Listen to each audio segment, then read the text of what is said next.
Okay, this is my go at blog number 2.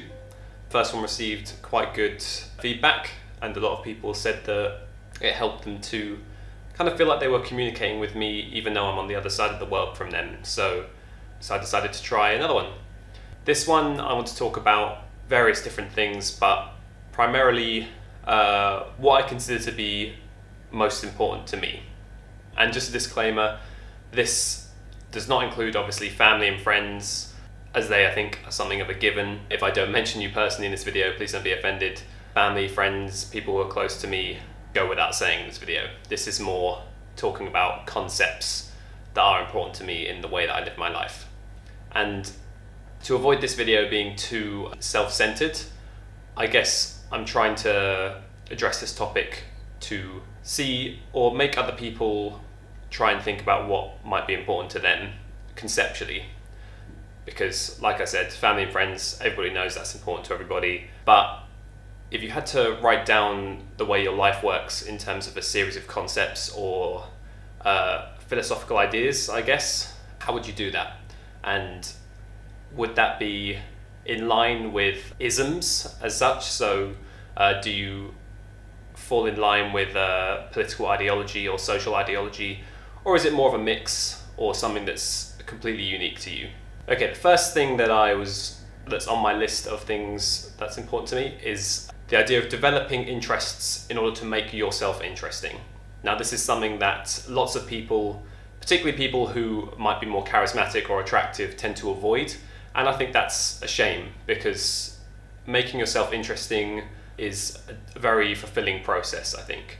So what I mean by making yourself interesting is, okay, who would you rather talk to? Someone who has a great deal of experience doing a great deal of different things, developing their interests. So, I don't know, say, would you rather talk to someone like Mike Tyson, Steve Jobs, someone who's developed their career to its logical extent, or developed their interest to a logical extent and has a variety of different things they're interested in doing? Or would you rather talk to somebody who you can basically guess everything about them just by looking at them? And I'm not saying that there are that many people who are really like that, but you do, I think, in everyday life encounter people who you feel like their lives have been lived many times already, and that they're sliding into a groove that perhaps is easy to slide into. They might do lots of things and have lots of interests that are comparatively shallow and easy to guess simply by talking to them for a couple of minutes. Whereas, for example, if you come across someone who is interested in, as a random idea, Japanese calligraphy, that would be instantly interesting to, I think, most people who are interested in learning about other people. Because why Japanese calligraphy? What led you down that route to be interested in that particular thing? And having varied interests definitely makes someone more interesting to talk to, as well as making your life more interesting. So I have trouble understanding why people would choose to shy away from that kind of thing, although it can be understandably scary. Okay, number 2 is self-sufficiency. Self-sufficiency is obviously a bit of a relative term, because people can only be as self-sufficient to some degree as life allows them to be. For example, if you have a debilitating illness, it can be very tricky to rely wholly upon yourself, and neither should you be expected to.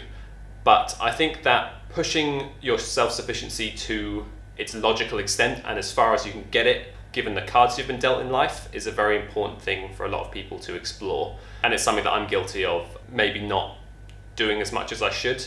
It's not to say that relying on other people is bad, but you should know what you're capable of doing and push what you're capable of doing independently as far as you possibly can. And that way other people can better rely on you, you can better rely on yourself. The society works better when everybody does this kind of thing, I think. And this should not be confused with some kind of socially Darwinistic idea of machismo and, I can only rely on myself, I'm a Conan the Barbarian figure. That's not the case. It should be very much I can help myself so I can help other people. Number 3 is quite brief because I have mentioned it before in my previous video, but strength and fitness I think is important for everybody, again, to the extent that you can push it. Because why would you not want every tool available to you in life that you can have. Why would you not want to be able to do, maybe not the best, but certainly better than your body can do if you just do nothing? And it's hard to think up examples off the top of your head as to why this might be useful, but certainly in society it's a useful aspect as well, because the more healthy you are, the less strains put on medical services, and more people can be happy and more people can be healthy overall. Again, this is not something I want to lean into kind of a fascistic kind of way of looking at this, because I don't think that's a good way of looking at it. But I do think it's something that should be encouraged rather than strong-armed on people. Okay, number 4. Number 4, I can't take credit for this. This is something that I heard from somebody else, but they basically described life as one large journey outside of your comfort zone, and as an attempt to pushing your life to the maximum point where you can be comfortable in unfamiliar situations. So the way they exactly described it was, by the time you die, your every possible sphere of life should be one giant comfort zone for you. You should try and push your comfort zone to encompass almost everything by the time you die. Now that's obviously fairly extreme, but I think that can be said to be useful for everybody in developing your own kind of personal confidence, and it's been super useful for me in terms of feeling less anxiety around various things, because anxiety is a problem I think plagues everybody, and I've found a very useful way to reduce that is to, in a way that's comfortable for me and a way that's okay for me, is to push my comfort zones outwards until situations are no longer scary for me, and that can minimize the fear you might have in other situations. So how scary is a job interview when you've walked through an area that might be considered dodgy, or maybe that's not the best one to recommend, or okay, for me personally, you've been in a judged Muay Thai fight. If someone's trying to punch you in the face hard enough to make you not want to fight them anymore, that's a lot more scary than any job interview is really going to be, personally, I feel. And so it makes everything else that's lower than that little bit easier. Number 5, by the way, I've not really had any particular number in mind for this, so it's not going to round out an even 10 or anything like that. So yeah, apologies. Number 5 is maintaining ties with people you've truly connected with. That's really important, and it's something that I really strive to do as much as possible. Social media makes this really easy, and actually these videos are a way of me trying to do that, trying to connect with people. Even if I'm not able to message them on a regular basis, this allows me to communicate with them through a more immediate medium than simply dropping them an instant message. I think this feels a bit more personal for some people. So if I haven't spoken to you recently and you're someone you feel I've connected with, this is kind of for you and for other people, family included, friends included, that might not be able to talk to me on an everyday basis, but who I feel like I've connected with.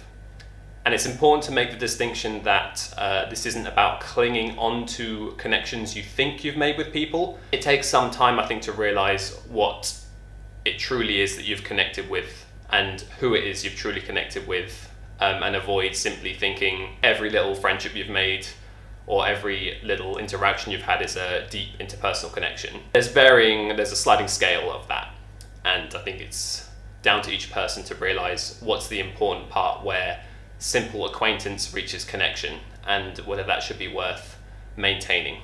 Number 6 is a little bit more dark, I guess, but it's maybe the one that I've struggled with the most, and one that I think everyone struggles with to a large degree, and that is learning to accept the intangibility of everything.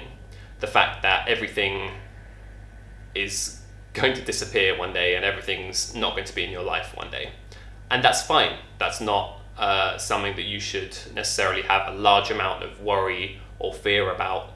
It's something that, in somewhat of a Buddhist fashion, you should try and accept and incorporate into the way that you live your life. Now, there's a fine line between that and fatalism, I think, and just thinking that everything's going to disappear, so why should you bother with anything?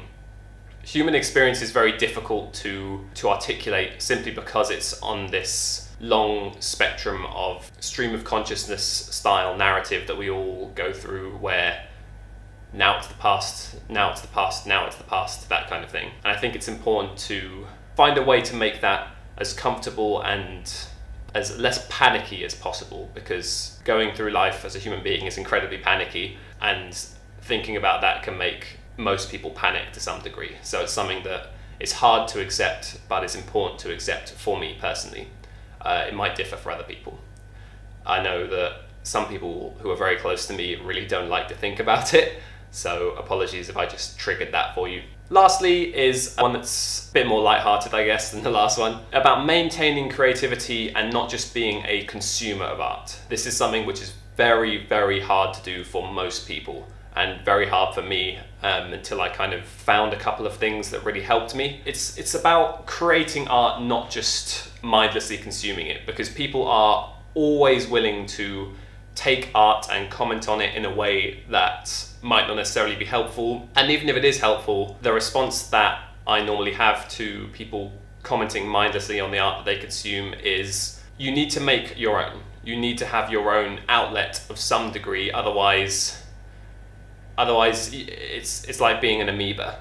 And I know this seems very critical, and I know it's hard to have your own art, not everyone feels artistic, but art takes a massive variety of different forms. For example, I really enjoy running D&D games with my friends, and that's a really creative outlet, but not necessarily one that I publish or put on YouTube or throw out to the world. I do a martial art, that's an art, obviously in the name, and finding your own form of that is creating, in a sense, so that if you're commenting on something, it's not just this hypocritical closed loop, it's interacting with other people.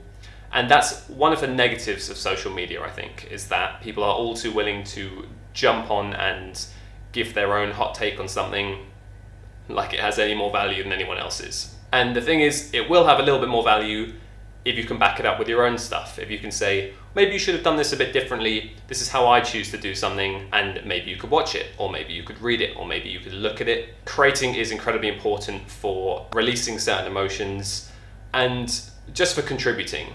The way that society works for me personally is as a machine that you contribute to, and only if everyone contributes to it correctly will it be able to contribute back to people. And it's something that I don't think is necessarily balanced correctly anywhere in the world, and perhaps never will be, but it's something that you and me really need to get involved with. So I really encourage anyone watching this to do something creative, even if it's going to be rubbish, because everyone's rubbish to begin with. Have a go at it. I don't think I'm even at a stage where I can remotely comment from an expert position yet, but the development process is incredibly useful. So that would be, I guess, my final thing that I'm talking about that's important to me today. Please get in touch with me if you enjoyed this video to let me know what's important to you. Do like and subscribe if you enjoyed it as well.